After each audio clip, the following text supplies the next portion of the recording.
Assalamualaikum warahmatullahi wabarakatuh. Perkenalkan, nama saya Ulfa Isara dengan NIM 06101381924339. Baiklah, saya di sini akan memaparkan tentang yang pertama, validitas adalah ketepatan soal suatu hasil alat ukur menunjukkan peningkatan bersifat khusus tujuan pengukuran yang akan dilakukan. Validitas dibagi menjadi tiga. Yang pertama, validitas rasional, yaitu validitas berdasarkan hasil pemikiran ditinjau dari segi susunan atau konteks penguasaan materi yang telah diajarkan selama proses pembelajaran. Yang kedua, validitas empirik, validitas yang didasarkan dari hasil uji coba tes peserta didik yang akan diukur maupun diteliti. Yang ketiga, validitas item adalah validitas yang dimiliki oleh soal yang menjadi bagian tes. Validitas yang saya ambil dalam skripsi saya adalah validitas item, yaitu validitas yang dimiliki soal yang menjadi bagian tes. Sehingga cara mencari validitas dengan menggunakan korelasi poin Visceral. Yang kedua, reliabilitas adalah penstabilan skor yang diperoleh oleh peserta didik ketika diuji ulang dalam kondisi yang berbeda, menghasilkan hasil yang sama sepanjang kemampuan peserta didik yang diukur belum berubah. Reliabilitas dibagi menjadi tiga. Yang pertama, reliabilitas bentuk paralel dengan menggunakan dua tes, yaitu bentuk tes pilihan ganda dan bentuk tes uraian dengan tingkat sukar yang sama, kelompok yang sama, dan waktu yang sama, yang dilakukan hanya satu kali.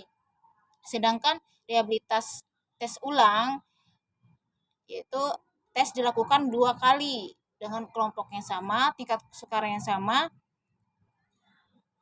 dalam waktu yang berbeda. Sedangkan reliabilitas dalam bentuk belah dua, yaitu kelompok dibagi menjadi 2 kelompok, yang kelompok yang berkemampuan tinggi dengan kelompok berkemampuan rendah dalam waktu yang tertentu, tingkat kesukaran yang sama.